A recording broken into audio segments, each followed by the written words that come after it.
FCRA का full form क्या है? Foreign contribution regulation act. FCRA का फुल फॉर्म क्या है? Foreign contribution regulation act. FCRA का फुल फॉर्म क्या है? Foreign contribution regulation act.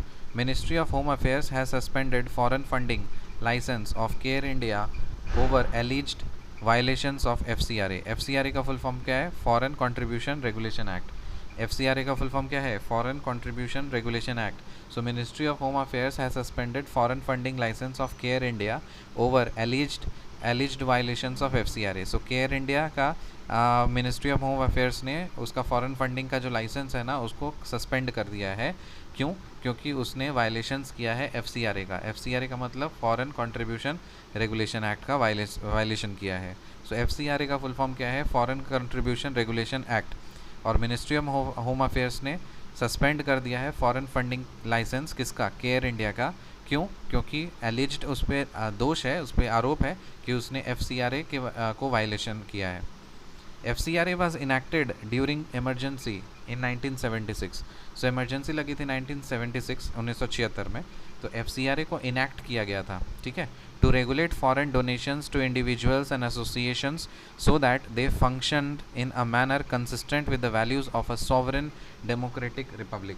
सो फॉरेन फंडिंग ना मिल सके और मतलब ऐसा नहीं है, मतलब कैंसिल नहीं किया था, मतलब ये कि रेगुलेट किया था, कि इस तरह से किया था कि कोई भी अगर किसी को पैसा मिलता है ना तो वो उस मैनर में मिलना चाहिए कि सोवरेन डेमोक्रेटिक रिपब्लिक, ये सोवरेनिटी डेमोक्रेसी रिपब्लिक, इसको खतरा ना हो, इसकी वैल्यूज़ प्रोटेक्टेड रहें, ठीक है। तो FCRA कब आया था?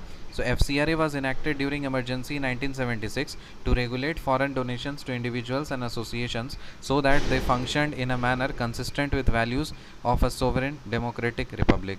So FCRA was enacted during emergency 1976 to regulate foreign donations to individuals and associations so that they functioned in a manner consistent with the values of a sovereign democratic republic. Amendments of FCRA 1976। तो देखो FCRA में amendments हुए थे 1976 में। ये तो FCRA act आया था 1976 में, उसमें कुछ अमेंडमेंट्स हुए थे। क्या हुआ था? 2010 में अमेंडमेंट हुआ, फिर 2020 में अमेंडमेंट हुआ। So amendment in 2010 to consolidate the law on utilization of foreign funds and to prohibit their use for any activities detrimental to national interest।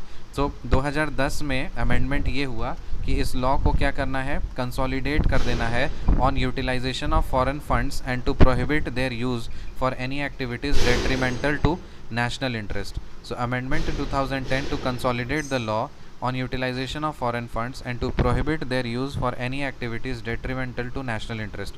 तो national interest पे कोई भी detrimental activities ना हो, उसके लिए 2010 में अमेंडमेंट किया गया था, उस लॉ को कंसोलिडेट किया गया था कि फॉरेन फंड्स का यूटिलाइजेशन इस तरह से हो।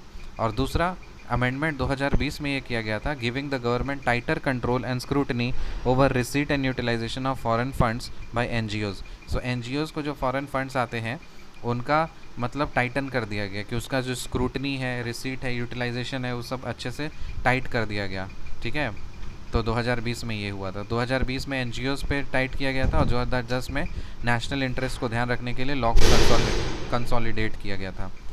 सो FCRA का फुल फॉर्म क्या है? Foreign contribution regulation act. Ministry of home affairs has suspended foreign funding licence of CARE India over alleged violations of FCRA। सही बात। FCRA was enacted during emergency 1976 to regulate the foreign donations to individuals and associations so that they functioned in a manner consistent with values of a sovereign democratic republic। Amendments of FCRA 1976 में क्या हुआ? 2010 में amendment किया गया था। So amendment in 2010 to consolidate the law on utilisation of foreign funds and to prohibit their use for any activities detrimental to national interest, and amendment in 2020 giving the government tighter control and scrutiny over receipt and utilization of foreign funds by NGOs। See you in the next video. Till then, bye.